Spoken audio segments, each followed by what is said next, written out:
Assalamu alaikum wa rahmatullah. Hope you all are doing good इंशाअल्लाह ताला रहमान।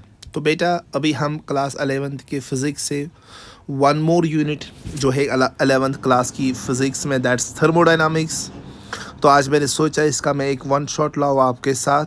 तो जो भी इम्पोर्टेंट क्वेश्चंस, लेकिन जो भी इम्पोर्टेंट क्या 100% क्वेश्चंस इंशाल्लाह ताला इसी लेक्चर में से आएंगे। तो थर्मोडायनामिक्स में जो भी क्वेश्चंस बनते हैं वो हम कोशिश करेंगे इसी एक यूनिट में हम ख़त्म करें। ठीक, ओके बेटा। तो without wasting your time let's go through the content, right. Okay, जो पहला जो बेटा लॉ ये बनता है question, that's what, that is zero law of thermodynamics.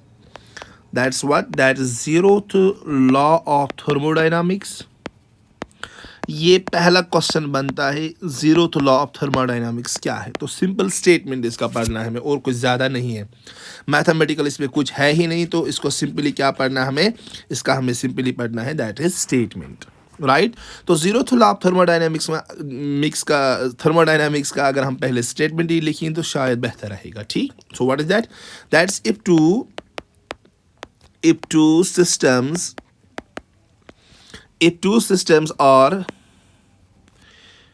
two systems are each in thermal equilibrium thermal equilibrium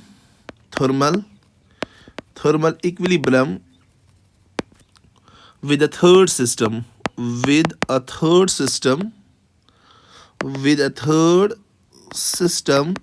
comma then they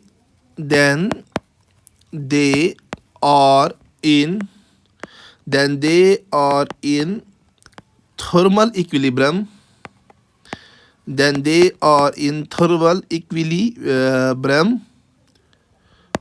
equilibrium with each other। मैं समझाऊंगा आपको ये डेफिनेशन का माने क्या है। सिंपली देखो बेटा, नजर रखो। if two systems are each in thermal equilibrium with third system, तो हम तीन systems लेंगे, ठीक है ना। ये कोई सिस्टम ए है यहाँ पर, ये कोई सिस्टम बी है यहाँ पर, और ये कोई सिस्टम यहाँ पर क्या है, तो ये कोई सिस्टम सी है यहाँ पर। वेट करो, तो ये कोई सिस्टम सी है यहाँ पर, ठीक है ना। तो क्या है, if two systems are in thermal equilibrium with a third system. अगर सिस्टम ए सिस्टम सी के साथ थर्मल इक्विलिब्रियम में है, सिस्टम बी भी सिस्टम सी के साथ थर्मल इक्विलिब्रियम में है, यही तो स्टेटमेंट है इसका। अगर ए सिस्टम सी के साथ थर्मल इक्विलिब्रियम में है, बी भी सी के साथ क्या है, थर्मल इक्विलिब्रियम में है, फिर क्या बोल रहा है ये इसका statement, then they are in thermal equilibrium with each other. A B C के साथ था थर्मल इक्विलिब्रियम में, बी बी सी के साथ है थर्मल इक्विलिब्रियम में, देन ए और बी वो ईच अदर भी होंगे एक दूसरे के साथ क्या, थर्मल इक्विलिब्रियम में। ये याद रखना आप, ठीक। ओके, सिंपली मैं अभी समझाता हूँ। फॉर एग्जाम्पल हम लेंगे ये, आप देखो, हम लेंगे ये कोई तीन सिस्टम है हमारे पास, राइट। यहाँ पर हम रखते हैं एक वॉल, ठीक है ना। ओके फाइन, तो ये क्या यहाँ पर, ओके तीन सिस्टम्स हमने लिए। This is the first system, this is system A, this one is system B, and this one is system C. कितने सिस्टम लिया हमने, तीन।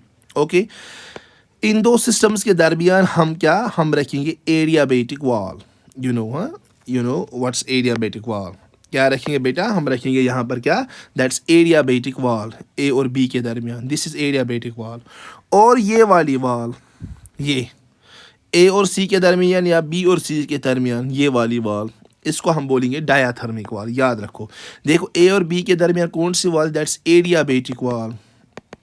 एडियाबैटिक वॉल मतलब जहाँ से टेम्परेचर का फ्लो नहीं हो। ए और बी के दरमियान कोई टेम्परेचर फ्लो डायरेक्टली नहीं है। और यहाँ पर जो ये वॉल रखी हमने, ये वाली, ये बिलो वाली, इसको हम बोलते हैं बेटा डायाथर्मिक वॉल, या आप दूसरी नाम बोलो इसका कंडक्टिंग वॉल, दूसरा नाम that's conducting wall.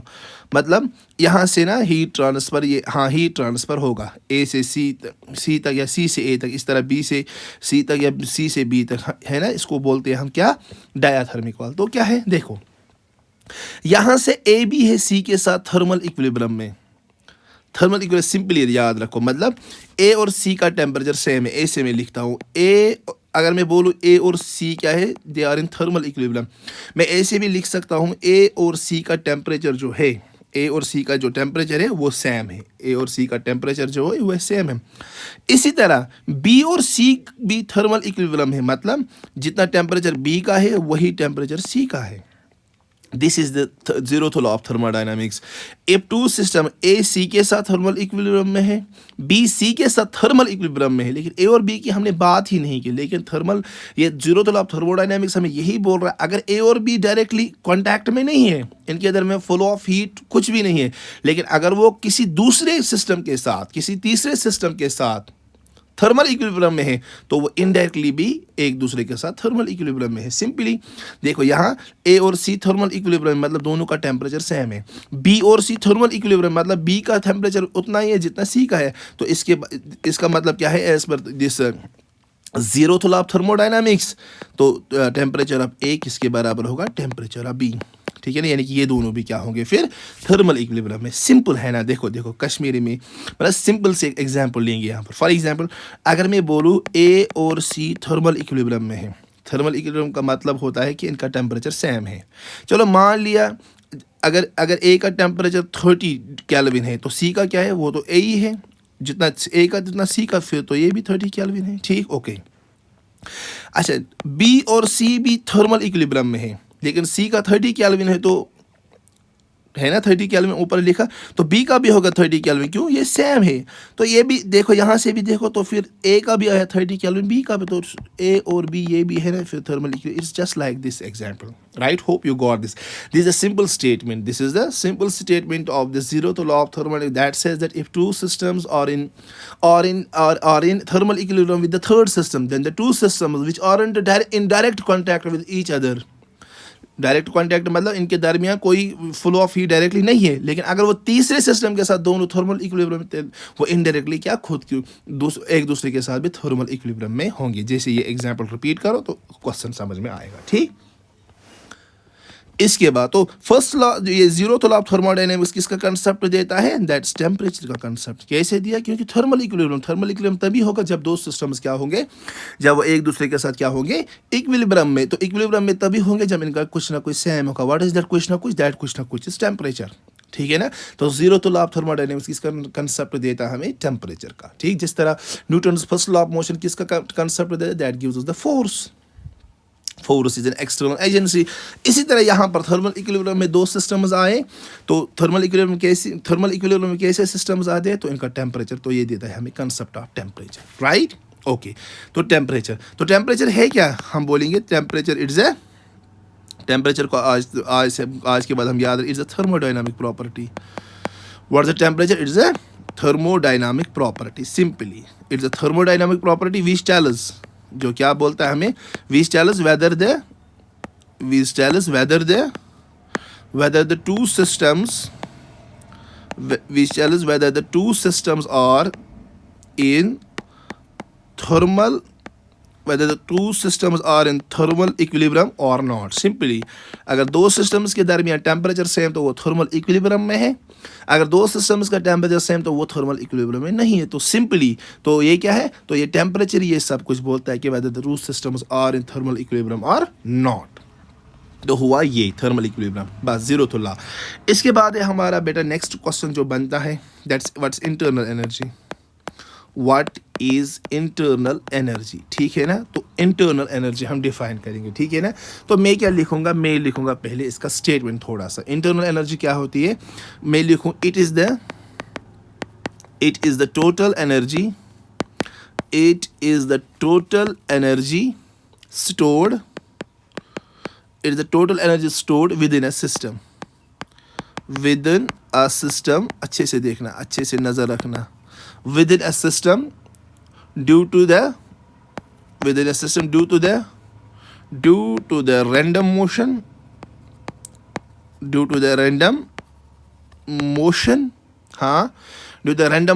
and interaction, ये अच्छे से याद रखना, due to the random motion and interaction, ठीक, of its molecules। मैं समझाता हूँ आपको ये क्या लिखा मैंने। देखो ये कोई सिस्टम लिया मैंने, ये कोई सिस्टम है, यहाँ पर ये है सिस्टम के पार्टिकल्स, मॉलिक्यूल्स, चलो गैस मान लिया है, कुछ मान लो, ठीक, okay. It is the total energy, ठीक है ना, इट इज़ द, तो इंटरनल एनर्जी क्या है, टोटल एनर्जी, टोटल एनर्जी, ठीक, मैं रिप्रेजेंट करूंगा यू से, total energy stored with in A system. ये टोटल एनर्जी किस में, ये सिस्टम के अंदर है, ये सिस्टम के अंदर है, ये सिस्टम के अंदर की टोटल एनर्जी है बस। Due to the random motion, कैसे आती है एनर्जी, क्योंकि जो सिस्टम के अंदर जो ये मॉलिक्यूल्स होते हैं, ये मॉलिक्यूल्स जो होते हैं, ये क्या होते हैं, रैंडम मोशन में होते हैं, मोशन में होते हैं ये, ठीक है ना। तो इनकी मोशन की वजह से क्या सिस्टम के अंदर एनर्जी रहती है, उसको हम क्या बोलते हैं, इंटरनल एनर्जी। तो मोशन की वजह से जो एनर्जी रहेगी, तो ये तो काइनेटिक एनर्जी बनेगी, ठीक है ना। तो ये इंटरनल एनर्जी किसकी वजह से होती है, random motion and interaction of its molecules. एक तो ये मॉलिक्यूल्स अंदर क्या होते हैं, रैंडम मोशन में, और इन मॉलिक्यूल्स के दरमियान क्या होती है, इंटरेक्शन। तो इनकी इंटरेक्शन की वजह से होती है अंदर क्या, पोटेंशियल एनर्जी। तो this total energy stored with in a system, वो क्या क्या होती है, वो होती है काइनेटिक एनर्जी, और वो क्या होती है, potential energy. So this total internal energy that's with in a system, that's because of this random motion of this particles और molecules, or the interaction between these molecules. The energy because of the random motion is kinetic energy, and the energy because of this interaction between the molecules is total, this potential energy. So this total energy within a system, that is kinetic energy, and potential energy makes total energy of the system. So this is the internal energy of a system. This is how we define internal energy, right? yes sir, ये समझ आया, ठीक। तो ऐसे हम आगे चलेंगे, ठीक, हाँ जी। अच्छा, थोड़ा सा मैंने क्लासरूम्स में ऑलरेडी हमने आप लोगों के साथ डिस्कस किया, या आप लोगों ने जिधर भी पढ़ा होगा तो आपके साथ डिस्कस हुआ होगा, ठीक। जो काइनेटिक एनर्जी होती है वो बॉडी किसकी वजह से होती है, वो रैंडम मोशन की वजह से होती है। रैंडम मोशन किन का, रैंडम मोशन ऑफ मॉलिक्यूल्स, ठीक है ना, क्योंकि kinetic energy that always deals with in motion, ठीक है ना। तो ये रैंडम मोशन की वजह से है क्या, kinetic energy, random motion of molecules, ठीक। तो बेटा याद रखना, तो मॉलिक्यूल्स जो मोशन करते हैं, वो मोशन भी 3 तरह के करते हैं, या तो ट्रांसलेशनल मोशन, ट्रांसलेशन, ठीक है ना, मतलब आगे पीछे ऊपर नीचे, तो इसको हम बोलते हैं, यानी कि मॉलिक्यूल्स कौन से मोशन करते हैं, काइनेटिक एनर्जी में क्या आती है, ट्रांसलेशन मोशन करते हैं मॉलिक्यूल्स। या क्या करेंगे, या तो वो रोटेशनल मोशन होगी उनके पास, और रोटेशनल, तो मॉलिक्यूल्स क्या करते होंगे, रोटेट, या तो वाइब्रेशनल, ये मैं ऐसे ही बोलता हूँ क्योंकि मुझे याद आया ये, या तो वाइब्रेशन। तो काइनेटिक एनर्जी होती है रैंडम मोशन से, लेकिन रैंडम मोशन एक मॉलिक्यूल के अंदर कितने किस्म की ये मोशन होती है, या तो वो ट्रांसलेशन होगी, या ट्रांसलेशन आपको समझ आया, particle goes up down, backward forward, ठीक है ना। तो random motion along an axis, या रोटेशन होगी, ठीक है ना। तो रोटेशन काइनेटिक एनर्जी या क्या होगी, या वाइब्रेशनल काइनेटिक एनर्जी। सिंपली हम पहले ये याद रखें, total energy is equal to kinetic energy and potential energy. Kinetic energy because of the random motion, and this potential energy because of the interaction among the molecules, ठीक।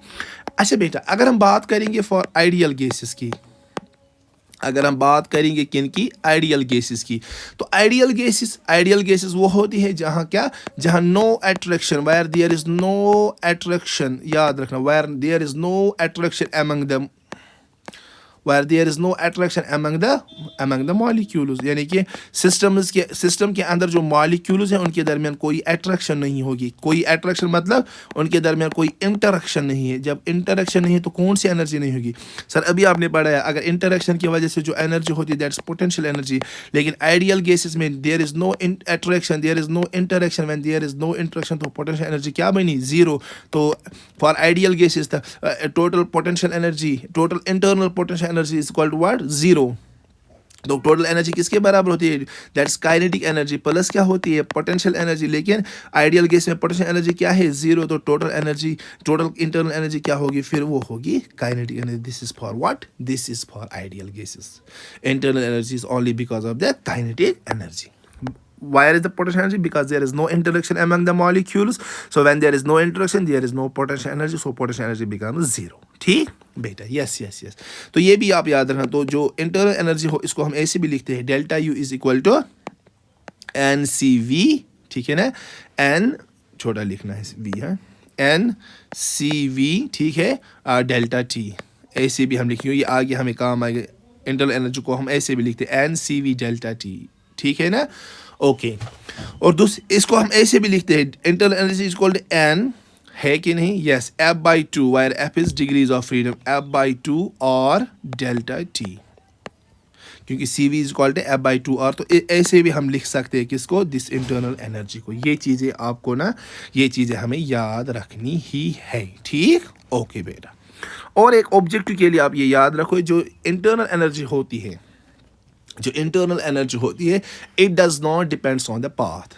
Internal energy is path independent. Simply path independent मतलब क्या होता है, it does not depend on the path. For example मैं ऐसे आपको बोलूँ, ये कोई पॉइंट ए है, ये कोई पॉइंट बी है, ठीक है ना, हम ए से बी तक गए ये पाथ फॉलो करके, या ये पाथ फॉलो करके, या ये पाथ फॉलो करके, तो मैं बोलूँ आपका इंटरनल एनर्जी किस में ज़्यादा है, पाथ फर्स्ट, पाथ सेकंड या पाथ थर्ड, हम बोलेंगे तीनों में सेम है। क्यों, internal energy is path independent. आप फर्स्ट पाथ से गए, सेकंड से या तीसरे नहीं, internal energy only depends on the initial point and the final point. तो तीनों पाथों में initial point A, final point B, तो तीनों की इंटरनल एनर्जी क्या है, सेम। तो इसी को हम बोल दें कि internal energy does not depends on the path followed, ठीक, वेरी फाइन। इसके बाद जो बेटा नेक्स्ट क्वेश्चन बनता है, that is discuss first law, first law of thermodynamics, first law of thermodynamics, और इसके कुछ साइन कन्वेंशंस भी लिखने होती है। फर्स्ट लॉ ऑफ थर्मोडायनामिक्स और साइन कन्वेंशन ज़रूर, फर्स्ट लॉ ऑफ थर्मोडायनामिक्स और क्या है, और है इसकी साइन कन्वेंशंस। तो सिंपल सी बात है, सिंपल सी बात है, ये इंपॉर्टेंट क्वेश्चन बनेगा, what is first law of thermodynamics, ठीक है। तो सिंपल सी बात, हम कोई सिस्टम लेंगे यहाँ से, ये कोई सिस्टम है, ये कोई हमने यहाँ पर पिस्टन रखा, ठीक है ना, तो ये क्या है, दीज आर द मॉलिक्यूल्स, चलो मान लिया गैस के मॉलिक्यूल्स, ठीक है ना, ओके।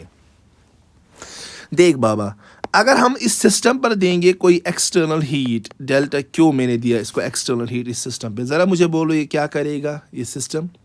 सर एक तो क्या होगा, एक तो ये होगा कि जो ये सिस्टम है इसके अंदर की जब हमने इसको ये दी क्या, इसको हमने क्या दी, जब इसको हमने हीट दी, तो क्या होगा अंदर में, अंदर की जो इंटरनल एनर्जी है वो बढ़ेगी, क्योंकि हीट थी तो मॉलिक्यूल्स के अंदर वो रैंडमनेस, वो मोशन ज़्यादा आएगी, मोशन मतलब वो काइनेटिक, यानी कि सिंपली इंटरनल एनर्जी बढ़ेगी। एक तो ये, दूसरा ये कि जो ये पिस्टन है ये फ्रीली मूविंग है, जो ही हमने इसको हीट दी तो ये पिस्टन कुछ ना कुछ ऊपर तो आएगा। मान लिया ये पिस्टन इतना ऊपर आएगा जितना मैंने ब्लैक से बनाया, तो पिस्टन इतना ऊपर आया, ठीक। तो सिंपली जो हमने क्या इस सिस्टम को एक्सटर्नल हीट दी, इससे क्या हुआ सर, एक तो इस सिस्टम में इंटरनल एनर्जी में चेंज आई, तो डेल्टा यू में चेंज आई, और सर इसके बाद क्या हुआ, इस जो हीट हमने इसको दी, इससे ना कुछ वर्क डन हुई, तो वर्क डन भी हुई। सिंपल वर्क डन कैसे पहचानी, क्योंकि पिस्टन ऊपर गया कुछ। तो सिंपली जो हमने बाहर से इसको हीट दी, वो बाहर से जो हमने इसको हीट दी, इससे दो काम हुए। एक तो इस सिस्टम की इंटरनल एनर्जी बढ़ गई, दूसरे इस सिस्टम ने कोई काम किया है, ठीक। तो यही तो है first law of thermal, that is heat given to the system, that is delta Q, heat given to the system delta Q is equal to what, it is equal to, ये हीट किन कामों में, ये मतलब किन कामों पे लगी, किन चीज़ों पे लगी। एक तो इस हीट ने इस सिस्टम की इंटरनल एनर्जी को चेंज किया, एक और कुछ ना कुछ हीट तो वर्क डन में खर्च हुई। तो delta Q is equal to delta U plus delta W, this is the mathematical expression of first law of thermodynamics, बस दैट्स इट, आया ना। सिंपली जो हम सिस्टम को हीट देते हैं, उस हीट की वजह से क्या होता है, एक तो वो हीट सिस्टम की इंटरनल एनर्जी बढ़ाती है, दूसरा ये कि और तो वो हीट इस सिस्टम पर क्या, वो सिस्टम कुछ काम करता है, डेल्टा डब्ल्यू, ठीक। तो delta Q is heat given to the system, delta U is change in the internal energy, and delta W is the work done by the system. Simple सी बात है, ठीक। स्टेटमेंट लिखना है, हाँ चलो मैं इसका स्टेटमेंट लिखता हूँ, that is heat given to the system, heat given to a system is equal to sum of change in internal energy, sum of change in internal energy and yes very nice, सभी बोलो and work done by system, and work done by system. Sir ये समझो, यही मैंने जो ऊपर समझा है, जो हमने सिस्टम को हीट दी, heat given to the system, ये किन चीज़ों में ये खर्च हुई। एक तो ये इसने सिस्टम की इंटरनल एनर्जी को कुछ ना कुछ बढ़ाया और इस सिस्टम पे कुछ ना कुछ वर्क हुआ। ठीक, तो this is the first law of thermodynamics, simple सी बात। ठीक, वेरी ग्रेट। अच्छा, इसके बाद आप कुछ चीज़ें याद रखोगे, अहम अहम चीज़ें, ठीक है ना। वो ये क्या, साइन कन्वेंशन के इफ, ये याद रखना। चलो मैं कलर चेंज करता हूँ, ये कुछ इंपॉर्टेंट पॉइंट्स याद रखोगे आप। ठीक, तो क्या है पहला point, that is if work is done by system, अगर सिस्टम ही काम करेगा, अगर सिस्टम ही काम करेगा, सिस्टम काम करेगा मतलब क्या है, अगर पिस्टन यहाँ पर था तो पिस्टन खुद ऊपर आया, ये ऊपर आया। ठीक, यानी कि ये जो हमारा सिस्टम है ये एक्सपैंड हुआ, ये एक्सपैंड हुआ। If work is done by system, यानी कि सिस्टम क्या हुआ, एक्सपैंड, तब हम वर्क को क्या बोलते हैं, इसको बोलते हैं हम पॉजिटिव वर्क। तो ये साइन कन्वेंशन है, इसको हम क्या बोलते हैं, पॉजिटिव वर्क। कौन सी, क्या, किसको हम बोलते हैं positive work, if work is done by system। इसके oppose if work is done on the system, अगर सिस्टम पर काम हुई, सर वो समझो ज़रा, देखो ये नॉर्मली सिस्टम यही से था, ऐसे था, ठीक है, लेकिन सिस्टम पर काम हुई, यानी कि पिस्टन और नीचे आया, इसको बोलते हैं हम क्या, सिस्टम एक्सपेंड हुआ कि कंप्रेस, नहीं सर, अब कंप्रेस हुआ, कंप्रेस हुआ, इसको नीचे दबाया हमने। ठीक, तो इसको जब हम दबाते हैं तो इसको बोलते हैं वर्क ऑन द सिस्टम, और जब work on the system, system पर की जाए तो उस वर्क को हम बोलते हैं नेगेटिव वर्क। तो ये है साइन कन्वेंशंस, ये याद रखना। That is work done by the system is positive, work done on the system is negative. ठीक, एक बात। दूसरा साइन कन्वेंशन हीट के बारे में, if heat is absorbed by system, heat absorbed by system, यानी कि अगर हमने सिस्टम को हीट दी, सिस्टम ने हीट एब्जॉर्ब की, तो उसको हम बोलते हैं पॉजिटिव, वो पॉजिटिव। तब हम साइन कन्वेंशन में क्या लेते हैं, हीट पॉजिटिव। ठीक है ना। इफ हीट इज रिलीज्ड, अगर सिस्टम वहीं से हीट रिलीज करेगा, if heat is released, if heat is released by system, if heat is released by system, अगर सिस्टम हीट को क्या करेगा, रिलीज, तो इसको हम क्या बोलते हैं, नेगेटिव। तो तब हम साइन लेते हैं नेगेटिव। ठीक है ना, यस सर। इसके बाद है नेक्स्ट तीसरा पॉइंट ये है कि अगर internal energy of system increase होती है, अगर सिस्टम की इंटरनल एनर्जी क्या हुई, इंक्रीज, तो हम इसको क्या लेते हैं, पॉजिटिव। और अगर सिस्टम की इंटरनल एनर्जी डिक्रीज हुई तो वो क्या है, साइन कन्वेंशन में नेगेटिव। बस ये याद रखो, अगर सिस्टम ने काम किया पॉजिटिव, अगर सिस्टम पर काम हुआ तो नेगेटिव, अगर सिस्टम ने हीट एब्जॉर्ब की तो पॉजिटिव, अगर सिस्टम ने हीट रिलीज की तो नेगेटिव, अगर सिस्टम की इंटरनल एनर्जी बढ़ी तो पॉजिटिव, अगर सिस्टम की इंटरनल एनर्जी कम हुई तो नेगेटिव। ठीक है ना, तो यहाँ तक आप याद अच्छे से रखोगे, बढ़िया। चलो नेक्स्ट चीज भी आपको पढ़ाता हूँ, यही से एक बेसिक सा कंसेप्ट है, that is work done by system, that is work done by system, यानी कि जब वर्क कौन करेगा, सिस्टम वर्क करेगा। ठीक है, चलो ये मान लिया मैंने यहाँ पर, ये कोई सिस्टम रखा मैंने यहाँ पर। ठीक, ये कोई सिस्टम है बेटा यहाँ पर। ठीक, चलो इस सिस्टम के ऊपर मैंने कोई पिस्टन रखा है। ठीक है ना, ये कोई पिस्टन है इस सिस्टम पर, ये थोड़ा सा, ठीक, मैंने मोटा इसलिए बनाया। इस पिस्टन का एरिया मान लिया हमने, इस पिस्टन का एरिया हमने मान लिया, area of piston is a, area of piston is a. ठीक है ना, ओके। ये तो सिस्टम के क्या है, सिस्टम के अंदर है मॉलिक्यूल, अच्छे से समझना please. Okay fine, okay fine. अगर इस पिस्टन पर लगा कुछ प्रेशर पी, याद रखना, अगर इस पिस्टन पर क्या लगा, प्रेशर कुछ पी ऊपर की, ठीक है ना, तो ये सिस्टम क्या होगा, तो ये पिस्टन किधर जाएगा, ये सिस्टम कुछ ना कुछ ऊपर तो जाएगा, है ना। तो ये सिस्टम कुछ ऊपर गया, तो देखो इतना ये ऊपर आया सिस्टम, ये पिस्टन। ठीक है ना, तो यहाँ से सिस्टम तो एक्सपैंड हुआ कि नहीं, यस। तो सिंपली हमने इस पर प्रेशर दिया, पिस्टन जिसका एरिया ए है। ठीक है, ओके बेटा, ठीक है। तो हम आपको ऑलरेडी पता है प्रेशर किसके बराबर होता है, फोर्स पर यूनिट एरिया। ठीक है ना।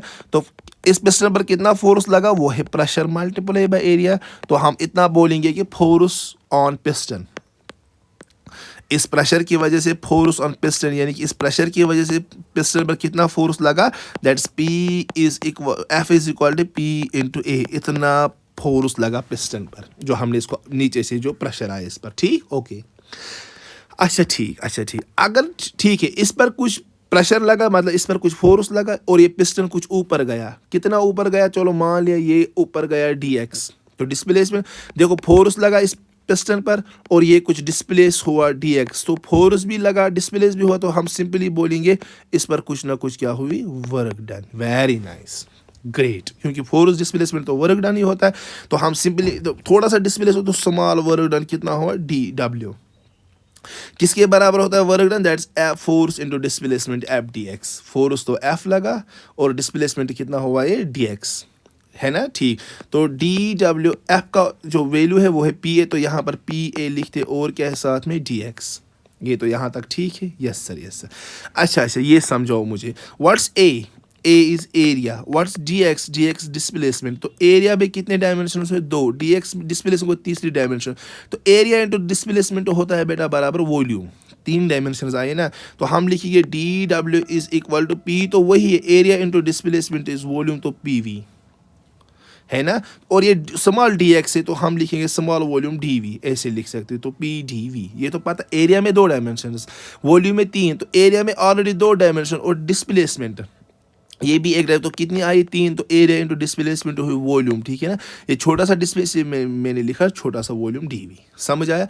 अच्छा टोटल वर्क डन हम कैसे निकालते हैं, टोटल वर्क डन हम इसको क्या करेंगे, इंटीग्रेट दोनों साइड से, इंटीग्रेट करेंगे दोनों साइड से, इंटीग्रेट ऑन बोथ साइड, जब हम इंटीग्रेट करेंगे ये क्या बनेगा, integration of dw is equal to integration of p dv, तो इंटीग्रेशन ऑफ dw क्या बनेगा, टोटल वर्क w, और ये क्या बचा यहाँ से, दैट्स p dv। बेटा तो ये याद रखना, this is the formula for what, work done, that's integration of p dv।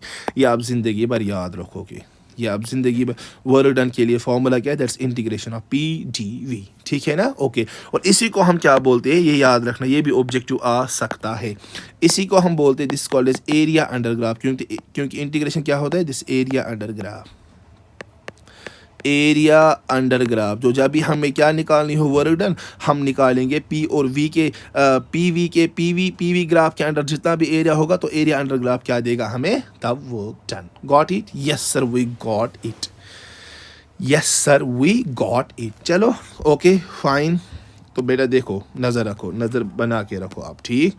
हाँ थोड़ा जूम करता हूँ, इससे फिर अच्छा आता है।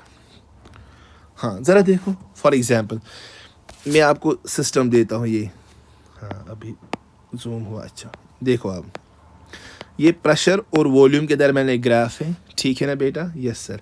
तो ये पॉइंट ए है, ये पॉइंट बी है, ठीक, ए से बी तक गया सिस्टम ये पाथ फॉलो करके, ए से बी तक गया सिस्टम ये पाथ फॉलो करके, ठीक है, पाथ फर्स्ट पाथ सेकेंड, मुझे बोलो पहले इंटरनल एनर्जी पाथ ए में ज़्यादा होगी या दूसरे में, नहीं सर इंटरनल एनर्जी दोनों में सेम, क्योंकि वो पाथ इंडिपेंडेंट है। लेकिन वर्क डन किस में ज़्यादा होगी, सर वर्क डन होगी जिसमें एरिया ज़्यादा होगा। देखो अगर हम पहली पाथ लेंगे तो एरिया इतना एरिया आएगा, इतना ज़्यादा एरिया, लेकिन अगर हम दूसरी पाथ लेंगे तो दूसरी पाथ तो ये है, तो ये बस इतना है। तो बोलो मुझे एरिया किस में ज़्यादा आया, सर एरिया आया पाथ फर्स्ट में ज़्यादा, तो वर्क डन बाय फर्स्ट में होगा बहुत ज़्यादा as compare to work done by second. आई देखो यार, ये फर्स्ट है ए से बी तक, तो इसके अंदर जितना भी एरिया है ना, ये तो है वर्क डन, ठीक। लेकिन अगर हम सेकंड पाथ फॉलो करेंगे, ये ए से बी तक ये पाथ, तो एरिया तो इतना ही बचता है, तो ये एरिया कम, ये एरिया ज़्यादा, तो जिसमें ज़्यादा एरिया तो उसमें वर्क डन ज़्यादा, ठीक है ना, ओके ग्रेट। चलिए बाबा, इसके बाद आता है आपका नेक्स्ट क्वेश्चन, बहुत अच्छा क्वेश्चन है, बहुत ही ज़्यादा अच्छा question, that is isothermal process. That's what is isothermal process, ये नज़र रखना आप, ये अच्छी चीज़ें हैं। अभी हाँ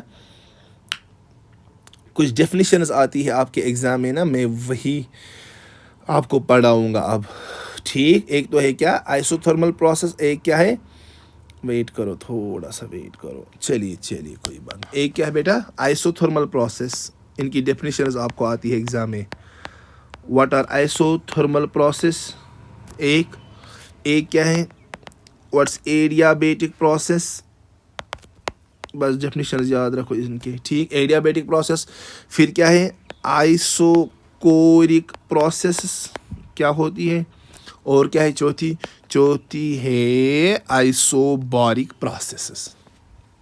ठीक है ना, ये कुछ 4 प्रोसेसेस है जो आपको पढ़नी ही पढ़नी है। ठीक, क्या क्या थी, वेट करो बाबा, आपको पेशेंस रखो, कोई बात नहीं। हाँ, तो ये क्या था, तो 4 प्रोसेस है हमें, what are those are isochoric process, ये लिखा हमने, और क्या है last one, that's isobaric process. ठीक है, इनकी डेफिनेशंस आती है हमें एग्जाम में, तो ये बनता है आपका नेक्स्ट इंपॉर्टेंट क्वेश्चन। ठीक है, यस सर, ये तो ठीक है, ओके फाइन बेटा। तो आइसोथर्मल प्रोसेसेस क्या होती है, इस पर हम डिस्कस करेंगे। यही लेता हूँ मैं पहले कौन सा मैं लेता हूँ, पहले मैं लेता हूँ that's what are isothermal processes, what are isothermal processes. पहले बेटा हम यही लेंगे, व्हाट आर आइसोथर्मल प्रोसेसेस।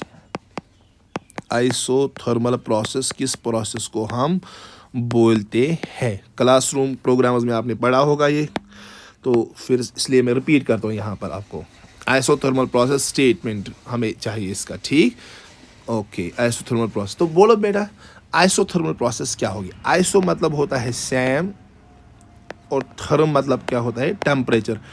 तो वो प्रोसेसेस, ठीक है ना, जिनमें टेम्परेचर क्या रहता है, सेम। तो मैं लिखूं एन आइसोथर्मल, इसके बाद मैं समझाता हूँ। एन आइसोथर्मल, शाबाश, N isothermal process is a thermodynamic, मैं टीडी लिखता हूँ, thermodynamic process in which the temperature of the system in which the temperature of a system remains constant, in which the temperature of the system remains constant, ठीक है ना, in temperature of the system remains what, remains constant. ठीक है ना, इसको बोलते हैं हम आइसोथर्मल। देखो ये कोई सिस्टम मैंने लिया है ना, ये कोई पिस्टन है, इसके ऊपर ये क्या है, मॉलिक्यूल्स ऑफ गैस या कुछ इसके अंदर, ठीक, हाँ। तो इस सिस्टम क्या लिया, अगर मैं इस पिस्टन को क्या करूं, प्रेस करूं, देखो ये गैस मॉलिक्यूल एक दूसरे के साथ आएंगे। अगर ये एक दूसरे के साथ आएंगे तो यहाँ पर सिस्टम का टेम्परेचर इंक्रीज होगा कि नहीं, यस सर होगा। तो इसीलिए हम आइसोथर्मल प्रोसेस में क्या करते हैं, जो वाल्व्स होते हैं, ये जो क्या होते हैं, ये जो वाल्व्स होते हैं, ये वाल्व्स हम लेते हैं कंडक्टिंग वाल्व्स। ये वाल्व्स क्या लेते हैं हम इस सिस्टम के, दीज आर कंडक्टिंग वाल्व्स। क्यों कंडक्टिंग, देखो प्रोसेस तो आइसोथर्मल है, लेकिन जब हमने इस पिस्टन को दबाया नीचे तो यहाँ पर क्या होगा, टेम्परेचर इंक्रीज होगा। अगर वाल्व्स कंडक्टिंग नहीं होगी तो टेम्परेचर इंक्रीज हो, तो आइसोथर्मल कहाँ, तो आइसोथर्मल कहाँ, क्योंकि टेम्परेचर सेम रहना चाहिए, टेम्परेचर तो बढ़ा। लेकिन जितना टेम्परेचर ये प्रेस करने से, हमने कंप्रेस किया इसको, तो टेम्परेचर अंदर बढ़ा, लेकिन जितना ये बढ़ा उतना ही टेम्परेचर इन्वॉल्व से क्या बाहर आया सराउंडिंग की ओर, तो अंदर का टेम्परेचर क्या रहा, कांस्टेंट। तो इसको हम बोलते हैं आइसोथर्मल प्रोसेस। और इसमें क्या होती है, जो वाल्व्स होती है वो क्या होती है, कंडक्टिंग वाल्व्स, ठीक है ना, so that they can release this heat, या ये है ना, ओके। या फॉर एग्जांपल ये कोई सिस्टम है, ये कोई क्या है, सिस्टम, ये इस पर कोई पिस्टन, ठीक है। अगर हमने इस सिस्टम को यहाँ से क्या दी, हीट दी, तो अंदर टेम्परेचर बढ़ेगा नहीं, ये क्या करेगा, सिस्टम ऊपर जाएगा, ठीक है ना। तो ये पिस्टन ऊपर वर्क डन होगी इस सिस्टम पे, ठीक है ना, ओके। तो सिंपली इसकी जो वाल्व्स होती है वो क्या होती है, कंडक्टिंग वाल्व्स, ठीक। हाँ, तो आइडियल गैस इक्वेशन आपको पता ही होगी, ये यहाँ से we know from ideal gas equation that's PV is equal to nRT। ये देखना, ये है बेटा ideal gas equation. What is that, PV is equal to nRT। देखो n is already constant, R is gas constant और T, अभी तो isothermal process T भी कांस्टेंट है, तो एन भी यहाँ से कांस्टेंट, आर भी कांस्टेंट, तो हम सिंपली लिखें P V is equal to constant. So for isothermal process P V is constant, क्योंकि एन भी कांस्टेंट, आर भी कांस्टेंट और यहाँ टी भी कांस्टेंट, तो क्या बना ये तो सिंपली क्या बना, ये बना simply P V is equal to constant. ठीक है, तो जो मैं पढ़ाऊंगा ये याद अब अच्छे से रखना। ठीक, तो इन अदर वर्ड्स अगर मैं पी को वहीं पे रखता हूँ तो ये क्या आया कांस्टेंट, वी को यहाँ शिफ्ट करता हूँ, ये क्या आया कांस्टेंट डिवाइड बाई, या इन अदर वर्ड से डिवाइड में आया वी, तो हम ये लिखेंगे in isothermal process P is inversely proportional to V. और अगर आपको बोला जाएगा बेटा, ये याद रखना, अगर आपको बोला जाएगा graph between P and V, तो आपको ऑलरेडी पता है इनवर्सली प्रोपोर्शनल का, अगर आप ये क्लासरूम प्रोग्राम से पढ़ा होगा इनवर्सली प्रोपोर्शनल, तो इसका ग्राफ कैसे आता है, this called is rectangular pair, ऐसे। This is the graph. Hope you got. This is the graph of PV graph for isothermal process. Isothermal process classroom programmes में आपने पढ़ा होगा ग्राफ्स किसका कैसे आता है। ठीक, यस। अच्छा जी, इसके बाद इसका बढ़िया से एक क्वेश्चन है, दैट इज स्लोप। स्लोप तो ये याद रखो बेटा, बढ़िया से याद रखो, स्लोप निकालेंगे हम किसके लिए, फॉर दिस आइसोथर्मल प्रोसेस। देखना, देखो कैसे मैं कैलकुलेट करूँगा, आप भी याद रखना। तो हमें क्या है, isothermal process that's P V is equal to some constant, है ना, P V is equal to constant.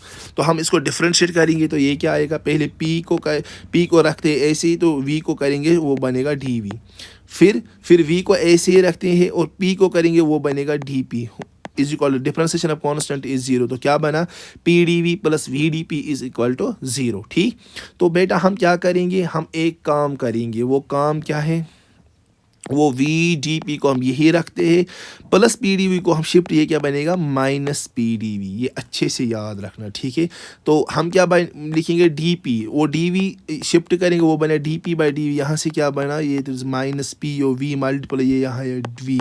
बेटा ये इक्वेशन जिंदगी भर याद रखो, यही तो है slope. D P by D V किसके बराबर है, it's minus times P divide by V.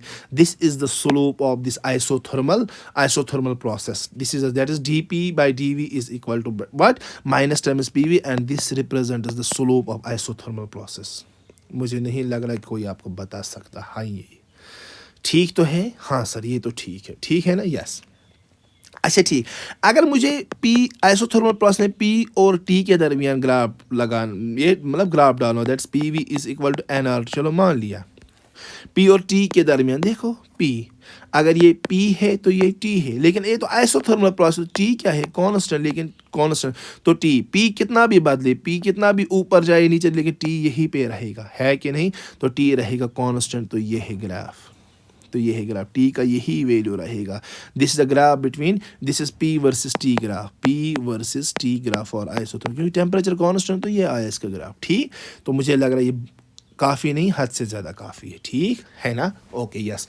ये याद रखना, इसका स्लोप और इसका ग्राफ, ठीक, that's P V graph, P T graph जरूर नहीं है। ठीक, इसके बाद इसमें आता है बेटा आपके क्वेश्चन में 100% क्वेश्चन आता है आपके एग्जाम में, दैट इज वर्क डन, इसको आप 7 ये स्टार्स लगाना, that's what work done in isothermal process, work done in isothermal process, work done in isothermal process में वर्क डन किसके बराबर होती है। ठीक, यस सर, समझ आया, अच्छा समझ आया। तो ऑलरेडी हमें पता है वर्क डन किसके बराबर, that's integration of P D V, निकाला यस, सिंस आपको ऑलरेडी पता है पी वी किसके बराबर है, that's is equal to N R T, ये भी आपको पता है। ज़रा मुझे बोलो पी किसके बराबर आया, सर वो आया बराबर एन आर टी, वी यहाँ से मल्टीप्लाई तो वी डिवाइड, तो पी आया बराबर N R T divide by V. ठीक है, तो इसको हम लिखता हूँ equation number first, therefore equation first क्या बनेगी, देयरफॉर इक्वेशन फर्स्ट बिकम्स, क्या है ये, W is equal to integration of P, तो P के बदले क्या है N और T divide by V, multiple क्या है वो है DV, ये भी समझ आया, यस सर। तो W किसके बराबर आया, N और T को बाहर रखते, इंटीग्रेशन अंदर बचा 1/V DV, ये तो ठीक है ना, हाँ सर। अच्छा मुझे बोलो इसका वॉल्यूम कहाँ से इंक्रीज़ हुआ आइसोथर्मल प्रोसेस में, तो वॉल्यूम चलो टोटल हम मानेंगे वॉल्यूम इंक्रीज़ हुआ इनिशियल वॉल्यूम से फाइनल वॉल्यूम VI से VF। ठीक है, हाँ जी, ओके फाइन, अभी तो इजी है। तो ज़रा लिखो W is equal to N और T। मुझे बोलो इंटीग्रेशन ऑफ 1/v किसके बराबर होता है? वो होता है सर बराबर natural log ln lawn of v। ये याद रखना, 1/v dv का इंटीग्रेशन लॉन ऑफ v यानी कि ln v, ठीक है ना। और है lower limit vi, upper limit है vf, ठीक है ना। Yes sir. तो हम क्या करेंगे, this is W is equal to N और T। फिर क्या करेंगे, फिर हम क्या करेंगे इस्तेमाल दीज लिमिट्स। पहले upper limit that is lawn of upper limit vf minus lawn of lower limit that is vi। ये आया समझ? Yes sir. अच्छा, आपको ऑलरेडी पता है that is log m minus log n, वो क्या है भाई m/n, तो वो बनेगा n और t लॉन, इस वक्त लॉन है, ठीक है ना, m/n। तो m क्या है vf डिवाइड बाई n क्या है vi। ये तो आपने ऑलरेडी पढ़ा ही होगा अपने 9th क्लास में, ठीक, लॉगरिथम एटसेट्रा, ठीक। तो ये है नेचुरल लॉग। अगर हम इसको किस में चेंज करेंगे, लॉग में, नेचुरल लॉग को, इस लॉन को अगर हम किस में चेंज करें, लॉग में, तो वो बनता है बराबर, तो 2.303 लॉग 2.303। फिर क्या लिखेंगे, n और t log of vf divide by vi। This is the work done in isothermal process. Lawn को हमने चेंज किया लॉग में, तो मल्टीप्लाई किससे हुआ, 2.303 के साथ, ठीक। फिर लॉन के बदले, तो this is the work done and this is the most important question for your exams. Work done in isothermal process 2.303 NRT log of vf divide by vi। ठीक है ना बेटा? यस सर, ये आपको अब समझ में आया, ठीक। चलो अभी चलते हैं हम एडियाबेटिक प्रोसेस की ओर। एडियाबेटिक प्रोसेस, ज़रा मुझे आप बोलो व्हाट और एडियाबेटिक प्रोसेसेस, ठीक है ना। व्हाट और एडियाबेटिक प्रोसेसेस। अगर आपको मैं बोलूँ व्हाट आर एडियाबेटिक प्रोसेस, आप क्या बोलोगे? आपने क्लासरूम में पढ़ा होगा, ज़रा रिपीट करो वो एडियाबेटिक प्रोसेस। तो एडियाबेटिक प्रोसेस क्या है, मैं लिखता हूँ पहले, it's a thermodynamic process. It's a thermodynamic process in which no heat is exchanged between system in which no heat is exchanged between what and what, between system and its surroundings। बस ये easy है, between system and its surroundings, surroundings, in which no heat is what, in which no heat is, देखो, in which no heat is exchanged between system and surroundings। तो आपको अब फिर समझ आया होगा। अगर ये सिस्टम है, ठीक है ना, मुझे ये बोल इसके वॉल्स क्या होंगे, क्या डायाथर्मिक होंगे या एडियाबेटिक वॉल्स? नहीं सर, वो एडियाबेटिक इंसुलेटेड वॉल्स, क्योंकि नो हीट इज क्या, एक्सचेंज। हीट बढ़े तो अंदर ही रहे, हीट कम हो के तो अंदर ही रहे, एक्सचेंज नहीं होगा कुछ भी सराउंडिंग के साथ। तो इस यहाँ पर आप ये याद रखो, ये तो एडियाबेटिक वॉल्स होंगे, फिर एडियाबेटिक वॉल्स होंगे फिर, ठीक है ना, ये आप याद रखना, या इंसुलेटेड वॉल्स, ठीक। तो सिंपली यहाँ तक। अच्छा, आपको ऑलरेडी पता है that's PV is equal to N और T, पता है? यस सर, ये पता है। लेकिन यहाँ तो T तो कांस्टेंट नहीं है, तो यहाँ पर क्या लिखते हैं हम, वहाँ पर लिखते हैं PV is equal to constant. लेकिन फॉर एडियाबेटिक प्रोसेस याद रखना, फॉर एडियाबेटिक प्रोसेस हम क्या लिखते हैं, PV पावर गामा, ऐसे लिखते हैं, PV power gamma is equal to constant. ये आप याद रखना, किसके लिए, फॉर एडियाबेटिक प्रोसेस, ये आप याद रखना, PV power gamma is equal to constant. अच्छा ठीक, ये गामा तो आपको पता ही होगा, फिर भी याद रखना, gamma is equal to CP divide by CV। ये तो गामा की वैल्यू है, ठीक है ना, gamma is equal to what, that is CP divide by CV, ठीक है ना। हाँ जी, हाँ जी। अच्छा ठीक, फिर इसके बाद है क्या, फिर इसके बाद, अच्छा चलो पहले छोड़ते हैं, हम इसकी स्लोप निकालते, डायरेक्ट में नहीं बोलूँगा, डिराइव करते slope. PV power gamma is equal to constant, ठीक। हाँ जी।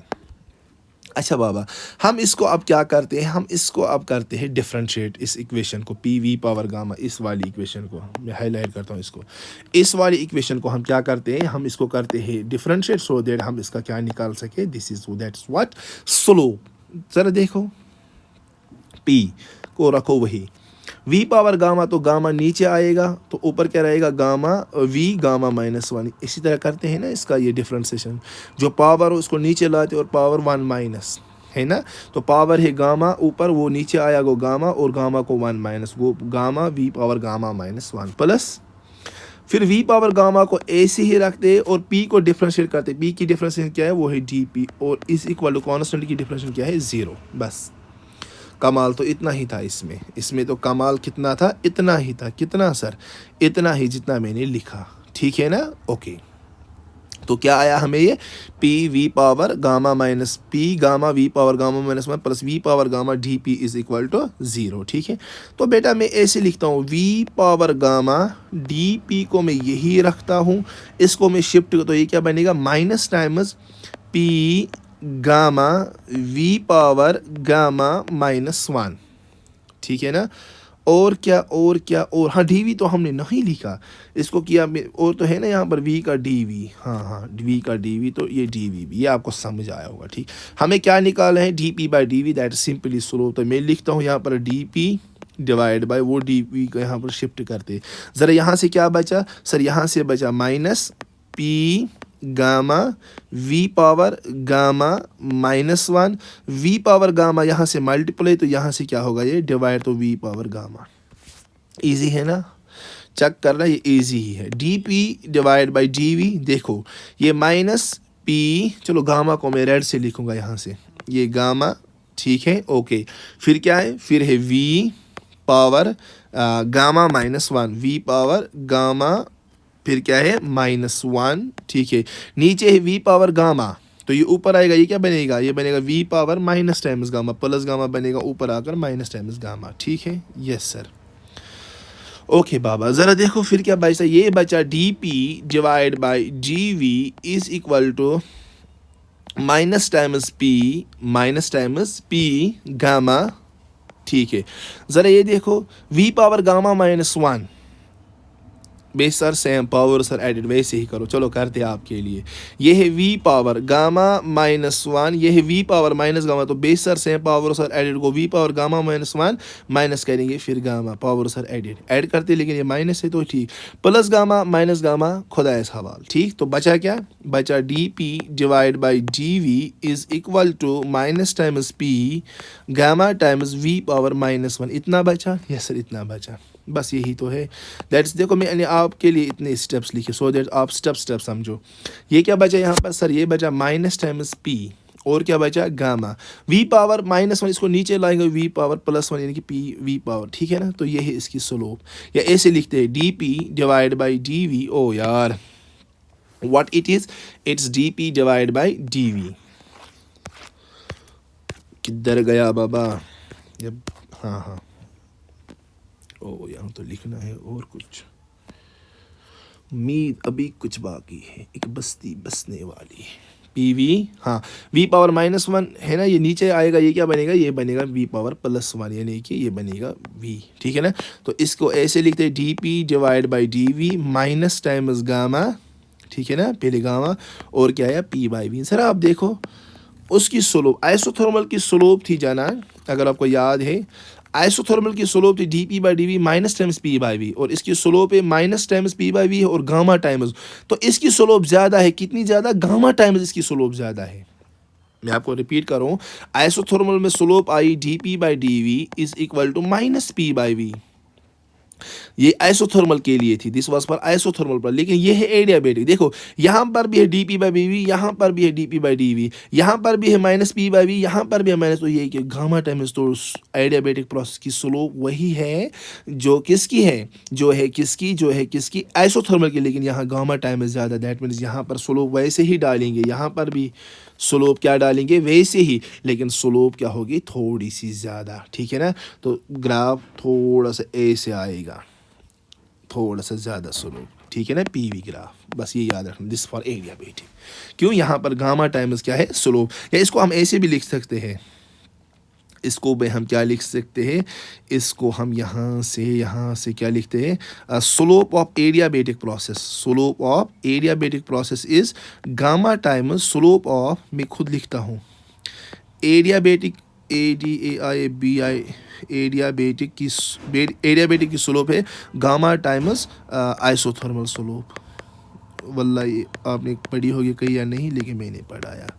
Adiabatic slope is gamma times क्या, आइसोथर्मल स्लोप। ठीक है, हाँ। तो एडियाबेटिक की स्लोप ज़्यादा है, ग्राफ तो सेम है लेकिन इसकी स्लोप थोड़ी ज़्यादा है। अच्छा अच्छा अच्छा अच्छा अच्छा, ठीक। आई एडियाबेटिक प्रोसेस भी।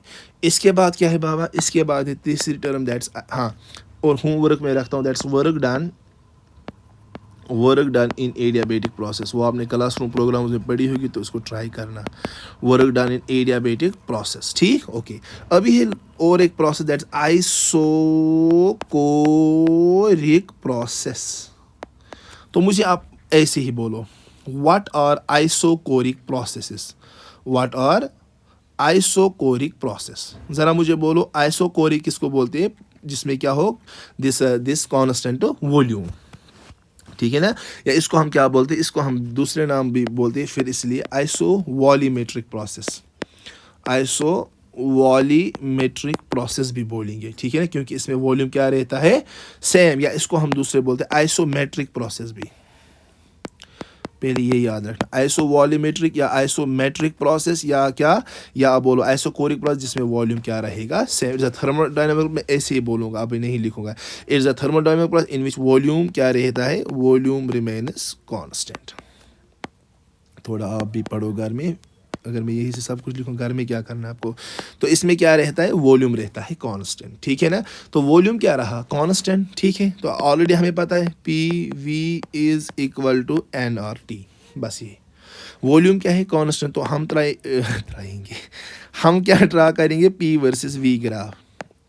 ठीक है ना, वो तो आएगा आपको। ये प्रेशर है यहाँ से, ये वॉल्यूम है यहाँ से, अच्छे से देखना। वॉल्यूम क्या है, कांस्टेंट, तो प्रेशर ऊपर नीचे जाएगा, लेकिन वॉल्यूम क्या है, कांस्टेंट, तो वॉल्यूम ऐसे ही रहे, तो ये आएगा ग्राफ। ये याद रखना ज़रूर, ये ज़रूर याद रखना। ये आइसोकोरिक प्रोसेस का ग्राफ है, ये वाला। वॉल्यूम तो कांस्टेंट है, तो वी ही रहेगा, पी ऊपर नीचे आ सकता है। ठीक, अच्छा अच्छा। मुझे आप बोलो वर्क डन कितनी क्या होगी यहाँ पर, work done in isochoric process में। आपको मैं देखो, आपको याद है work done in isochoric process कितना होगा सर। वर्क डन तो पता है, that is W is equal to integration of P D V. Okay, तो work done is equal to integration of P into D V. What is D V, change in volume, तो वो क्या है, zero, तो P into that is zero, तो work done है यहाँ पर जीरो, क्योंकि वहाँ तो कांस्टेंट है वॉल्यूम, तो डी वी क्या बनेगा, जीरो। तो in isochoric process the work done is zero. आया ना ये। अच्छा, first law of thermodynamics, from first law वो क्या है, that is total heat given to the system is equal to the sum of internal energy plus work done. ठीक है, लेकिन आइसोकोरिक प्रोसेस में तो वर्क डन क्या है, जीरो। तो यहाँ पर जो भी हम हीट देते हैं सिस्टम को, वो क्या करते हैं, वो सिर्फ इंटरनल एनर्जी को इंक्रीज करने में क्या लग जाती है, क्योंकि वर्क डन पे नहीं होगा। वर्क डन तब होगा जब वॉल्यूम इंक्रीज हो, लेकिन वॉल्यूम तो यहाँ कांस्टेंट। तो सिंपली आप याद रखने में इंपॉर्टेंट पॉइंट्स में आपको बोलता हूँ, आइसोकोरिक प्रोसेस में there is no work done on the system, तो the heat given to the system is wholly and solely what, that is utilized in increasing the internal energy of the system. That's really great sir, you are really great, thank you, शुक्रिया। अच्छा, okay. तो इसके बाद है last process, that's isobaric. इसके बाद क्या है बेटा, इसके बाद है last process, that's called as isobaric processes. ठीक है ना, आइसोबारिक प्रोसेस, आइसोबारिक प्रोसेस, इसकी भी मैं डेफिनेशन नहीं लिखूंगा। आइसोबारिक प्रोसेस, ठीक है ना, it is a thermodynamic process in which pressure of the system remains constant, यानी कि पी रिमेन्स कांस्टेंट, या इसको मैं ऐसे लिखता हूँ, पी रिमेन्स कांस्टेंट, यानी कि प्रेशर में कोई भी चेंज नहीं आती, यानी कि प्रेशर में कोई चेंज नहीं, तो del P is equal to zero, change in pressure की जीरो। या ऊपर आप लिखोगे आइसोकोरिक में delta V is equal to zero, that change in volume is zero. Sir आप तो ग्रेट, बढ़िया हो, थैंक यू। तो अच्छा, यहाँ पर हम ग्राफ ड्रा करेंगे किसके दरमियान, प्रेशर और वॉल्यूम, पीवी ग्राफ हर एक जगह आपको आएगा। प्रेशर है ना कांस्टेंट, तो अगर ये प्रेशर ये तो यही रहेगा कांस्टेंट, चलो वॉल्यूम आगे जाएगा पीछे जाएगा, लेकिन ये वही। तो ये है आइसोकोरिक प्रोसेस का, आइसोबारिक प्रोसेस का ग्राफ, ये वाले। आया ना समझ, यस सर। तो बढ़िया से समझ आया आपको ये सारी प्रोसेस। तो सारी प्रोसेस को हमने क्या किया, एंड। अच्छा, एक साथ अगर मैं 4 ग्राफ्स आपको दूं, चारों के 4, ठीक है ना, आइसोथर्मल, फिर क्या है आइसोथर्मल फिर क्या है, फिर है एडियाबेटिक, फिर क्या है, फिर है आइसोकोरिक, फिर क्या है आइसोबारिक। चलो ये है पीवी ग्राफ हर एक प्रोसेस का। आपको मुझे बोलना कौन किसका ग्राफ है।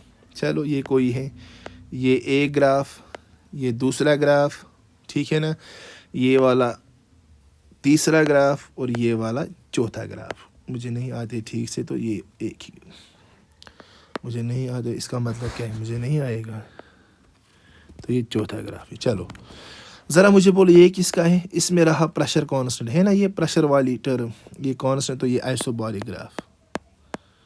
अच्छा जी, इसमें रहा देखो ये वॉल्यूम है ना इस एक्सिस में, तो वॉल्यूम है रहा इस पर कांस्टेंट, तो ये क्या है आइसोकोरिक। आइसोकोरिक देखो यहाँ पर स्लोप किसकी ज़्यादा है, स्लोप तो इस वाली ग्राफ की ज़्यादा, ये वाले ग्राफ की ज़्यादा, तो इसको हम बोलेंगे एडियाबेटिक। इनका ग्राफ होता है सेम लेकिन इसकी स्लोप ज़्यादा होती है एडियाबेटिक। कितनी ज़्यादा, गामा टाइम ज़्यादा, तो एडियाबेटिक प्रोसेस। और ये क्या बची फिर आइसोथर्मल प्रोसेस, आइसोथर्मल प्रोसेस। तो बेटा ये है ग्राफ एक साथ। सर तुसी ग्रेट हो, हमसे ग्रेट है तो शुक्रिया, thank you very much and जज़ाकल्लाह। तो बेटा ये आप अच्छे से ये ग्राफ आपको आना चाहिए कैसे क्या हुआ। नहीं आया तो प्लीज़ ना वीडियो को दोबारा देखो, काबिल बनो यार, काबिल। वीडियो को दोबारा देखो, फिर देखो मैंने क्या बोला, स्लो देखो फास्ट देखो, जैसे भी आए समझ आना चाहिए बस। Great great great. और वीडियो को जिगर मेरा प्लीज़ शेयर करना और सब्सक्राइब करना जितने भी फ़ोन होंगे आपके। ओके एरिया में ओके तो आया ये, ठीक है ना। इसके बाद और एक इम्पॉर्टेंट क्वेश्चन, एक इम्पॉर्टेंट, बस इसके साथ एंड करेंगे ये वाला unit, that is Dirayu-Myers relation, Dirayu-Myers relation, Dirayu-Myers relation। बस इस पर हम बात करेंगे, अब मायर्स रिलेशन पे बात करेंगे। What's Mayer's relation, that CP minus CV is equal to R। तो ये हमें डेराइव करनी है, ये वाली इक्वेशन हमें क्या करनी है, derive. This called as Mayer's relation, ठीक है ना बेटा, यस। वायर, अच्छा इस CP को क्या हम बोलते हैं, it's called as molar specific heat. This is molar specific heat at constant pressure, और इसको हम क्या बोलते हैं, molar specific heat at constant volume, ठीक है ना। Okay, CP and CV are molar specific heat at constant pressure and volume respectively, ठीक है। चलिए बाबा ये लास्ट इक्वेशन करेंगे। हाँ चलो मान लिया मैंने ये कोई, लो मान लिया, ओके ये क्या है, ये कोई सिस्टम है, सिस्टम के अंदर मॉलिक्यूल्स है, ठीक है ना। ओके, लेट इस सिस्टम का जो वॉल्यूम है वो कांस्टेंट है। जो मैं बोलूँगा ना वो आप याद रखना। लेट इस सिस्टम का जो वॉल्यूम है वो क्या है, कांस्टेंट। अगर वॉल्यूम कांस्टेंट है, यू नो ऑलरेडी व्हाट, जो मैंने पहले लिखी थी डेल्टा क्यू, इसको हम कैसे लिख सकते हैं, दैट्स NCV डेल्टा T, इसलिए मैंने वहाँ पर लिखी थी delta Q is equal to NCV delta T, ठीक है ना। अच्छा for one mole of gas, यही इक्वेशन क्या आएगी, that's N is equal to 1 put करेंगे तो ये क्या बचेगी, ये बचेगी delta Q is equal to N के बदले 1, तो वहाँ क्या बचा CV डेल्टा T, है ना। Delta Q is equal to CV delta T। समझ आया कि नहीं, यस सर समझ आया हमें, ठीक है ना। ओके अच्छा ऑलरेडी आपको पता है from first law of thermodynamics, what is that sir, that is delta Q is equal to delta U plus delta W, है ना। ओके तो यहाँ पर डेल्टा W वॉल्यूम कांस्टेंट है। अगर वॉल्यूम कांस्टेंट है, आपको पता है वर्क है PdV इंटीग्रेशन ऑफ, तो वॉल्यूम कांस्टेंट है तो ये 0 है फिर, ठीक है। तो वर्क डन क्या है 0, तो ये टर्म ख़त्म। तो ये क्या, ये किसके बराबर है, यहाँ पर 0 के बराबर। तो डेल्टा क्यू किसके बराबर आया, तो डेल्टा क्यू आया बराबर, पीछे भी हमने एक बार किया तो ये आया डेल्टा U के बराबर। ओके तो डेल्टा क्यू किसके बराबर, डेल्टा U के। तो इसको हम रिप्लेस कर सकते हैं, है ना, या इस इक्वेशन को मैं स्टार नाम रखता हूँ, या जो ये स्टार इक्वेशन में डेल्टा क्यू, इसके बाद क्या लिखेंगे, देयरफॉर इक्वेशन, चलो इसको लिखते हैं equation first, therefore equation first becomes क्या बनेगी, वहाँ डेल्टा क्यू है, इसको हम रिप्लेस करेंगे delta U is equal to CV delta T। I hope you got this, yes sir we got it, yes sir we got it very rightly. तो ये याद रखना आप, ये हमने अभी CV, फिर क्या ज़रूरत है हमें CP, तो हम दूसरी बार सिस्टम कंसिडर करेंगे। लेट हम ये कोई दूसरा नया सिस्टम है, ठीक है ना, ये कोई नया सिस्टम लिया मैंने, याद रखो मॉलिक्यूल्स ऑफ दिस सिस्टम, ठीक है ना। ओके, लेट इस वक्त हम क्या करेंगे, प्रेशर इज कांस्टेंट, अभी क्या किया था पहले, वॉल्यूम इज कांस्टेंट, वो बना CV, फिर यहाँ प्रेशर करेंगे कांस्टेंट CP के लिए, बस यही याद रखना, ठीक है ना। ओके, अच्छा फर्स्ट लॉ हम यूज़ करेंगे फिर से फ्रॉम फर्स्ट लॉ, वो क्या है, delta Q is equal to delta U plus delta W, यही तो है ना, delta Q is equal to delta U plus delta W, ठीक है ना। हाँ सर, हाँ सर, इसको हम ऐसे भी लिख सकते हैं, इसको भी हम ऐसे भी, डेल्टा के बदले लिखेंगे DQ, कोई बात नहीं, डेल्टा U के बदले हम लिख सकते हैं DU, यस सर। तो डेल्टा W हो गया इंटीग्रेशन ऑफ PdV, तो हम लिखूंगा यहाँ पर PdV, लिख सकते हैं, yes sir. Delta D same to same, कोई बात नहीं। हाँ सर, हाँ सर, अच्छा ठीक ठीक ठीक ठीक, एक चीज़ है, डेल्टा Q जो है, डेल्टा Q, ठीक है ना, इसको हम ये भी लिख CP डेल्टा T लिख सकते हैं, इसके बदले CP क्या, delta T, delta Q is equal to CP delta T लिख सकते हैं हम, ठीक है ना। अगर आप थर्मोडायनेमिक्स पढ़ोगे तो आपको फिर धीरे धीरे ये चीज़ समझ आएगी, ठीक, फिलहाल आपने पढ़ा भी होगा, ठीक। अच्छा ठीक, लेकिन ये मानकर चलना है, जितनी अभी इंटरनल एनर्जी, जब हमने वॉल्यूम को कांस्टेंट रखा था और अभी हमने किसको, P को कांस्टेंट रखा था, तो इंटरनल एनर्जी इज सेम, वहाँ की जो इंटरनल एनर्जी है वो सेम टू सेम है, यानी कि यहाँ की जो इंटरनल दैट इज DU, वो वही इंटरनल जो वो तब है जो हमने पहले सिस्टम कंसिडर किया था, यानी कि वहाँ वॉल्यूम क्या किया था हमने, जहाँ वॉल्यूम हमने क्या किया था, कॉन्स्टेंट। तो सिंपली हम इंटरनल एनर्जी यहाँ पर वही लिखेंगे जो अभी आई थी, वो क्या है, डेल्टा U, जो हम येलो में लिखा दैट CV डेल्टा T, तो CV डेल्टा T, ये समझ करके इंटरनल एनर्जी क्या है, सेम, और PdV, ठीक है ना, PdV, तो PdV क्या है बेटा, हाँ जी, फॉर 1 मोल ऑफ गैस हम क्या लिखेंगे, PD, we know you know it already, PV is equal to nRT, ये याद रखना, PV is equal to nRT, ठीक है। तो हम क्या करेंगे इसको, यहाँ तो प्रेशर कांस्टेंट है, तो प्रेशर तो वही रखेंगे फिर, ठीक है ना। तो ये डिफरेंस है किसको होगी, DV को, ठीक है ना। ओके, चलो हमने 1 मोल कंसिडर किया, या चलो रखो Rn वहीं पर, ठीक है ना, R भी कांस्टेंट है, रखो वहीं पर, T की ये डिफरेंस है क्या आएगी, वो आएगी DT, आई कि नहीं, यस सर आई। चलो फॉर 1 मोल यानी कि N इज इक्वल टू 1, ठीक, तो ये क्या बचे, ये बचे यहाँ पर PdV is equal to R dt, ठीक है ना। तो इसको हम R dt के बदले R डेल्टा T भी लिख सकते हैं, कोई प्रॉब्लम नहीं। तो PdV आए किसके बराबर, R डेल्टा T, कोई प्रॉब्लम, नो सर कोई प्रॉब्लम नहीं। तो इस PdV के बदले क्या लिखेंगे यहाँ पर, R डेल्टा T, लेकिन internal energy in first case, internal energy in first is equal to internal energy in second, ये याद रखना, आप ऐसे ही याद रखना, ठीक। ओके, तो देखो बेटा ये है CP delta T is equal to CV, अच्छा देखो ऐसे CP delta T is equal to, यहाँ से डेल्टा T कॉमन आएगा, डेल्टा T कॉमन, तो अंदर क्या बचा अंदर CV प्लस R, बचा कि नहीं, यस सर बचा। अच्छा देखिए डेल्टा T कैंसिल, तो यहाँ से क्या बचा CP, वहाँ से क्या बचा CV प्लस R, ठीक है ना। तो CP जो CV को शिफ्ट करेंगे ये बनेगा minus CV is equal to R, तो यही तो मायर्स रिलेशनशिप है जो हमें डिराइव करनी है। Hope you got this as well, देखना फिर से और इंशाल्लाह आपको आएगी ये वाली इक्वेशन भी, ठीक। इसके बाद बेटा आप याद रखना, जो मैं बोलूँगा वो आप पढ़ना, बस जो मैं बोलूँगा वो आप पढ़ना। एक क्या है, एक आप पढ़ना बेटा, that's what are cyclic processes, जो मैं बोलता हूँ ना ये पढ़ना प्लीज़ आप। एक क्या है बेटा, that's what are cyclic processes, what are cyclic processes, ठीक है ना। तो ये आप ज़रूर पढ़ना, साइक्लिक प्रोसेसेस क्या होती है, साइक्लिक प्रोसेस, इसकी डेफिनेशन आप पढ़ना, ठीक। मैं ऐसे ही बोलूँगा, a process in which certain change of heat, पढ़ना डेफिनेशन में इतना, a process in which certain changes of heat and work, in which certain change in heat and work makes the system to restore the initial state, ठीक है ना। यानी कि for example AC process, देखो ये A है, ये कहाँ तक आया, B तक आया, ये सिस्टम कहाँ से कहाँ तक हुआ, A से B तक, फिर आया B से A तक, यानी कि इसमें कुछ ना कुछ चेंज हीट और वर्क में आई, लेकिन सिस्टम जहाँ पर था ये वहाँ पर फिर से पूछा, तो जहाँ पर स्टार्ट किया वहीं पर वापस, ऐसी प्रोसेस को हम बोलते हैं साइक्लिक प्रोसेसेस, ठीक है ना, ओके। अच्छा, साइक्लिक प्रोसेस में ऑलरेडी हमें पता है फर्स्ट क्लास से delta Q is equal to delta U plus delta W. आप अच्छे से देखना, मैं आपको बोलता हूँ, देखो। अच्छा, साइक्लिक प्रोसेस ज़रा मुझे बोलो यहाँ क्या है change in internal energy. Sir change in internal energy zero है, क्योंकि जहाँ पर स्टार्ट किया था वहीं पे वापस तो इंटरनल एनर्जी क्या है, वो तो सिर्फ डिपेंड करता है इनिशियल और फाइनल पॉइंट पे।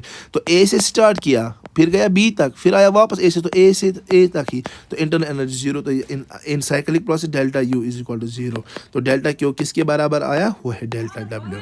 ठीक है ना, delta Q is equal to delta W. So this is the cyclic process. और इसके बाद बेटा मैं आपको बोलता हूँ दैट इज जो सेकंड लॉ है, सेकंड लॉ ऑफ थर्मोडायनामिक्स, उसके वो स्टेटमेंट्स, एक क्या है, एक है वो क्लासिस क्लैपेरॉन स्टेटमेंट, और क्या है एक है Kelvin Planck statement. Kelvin Planck statement, और क्या है, और है ये क्लासिस क्लैपेरॉन इक्वेशन। तो मैंने पीछे में पर क्लासेस ये स्टेटमेंट, ये दोनों आप बेटा पढ़ना। तो this ends our thermodynamics. I hope you will get all this and इंशाल्लाह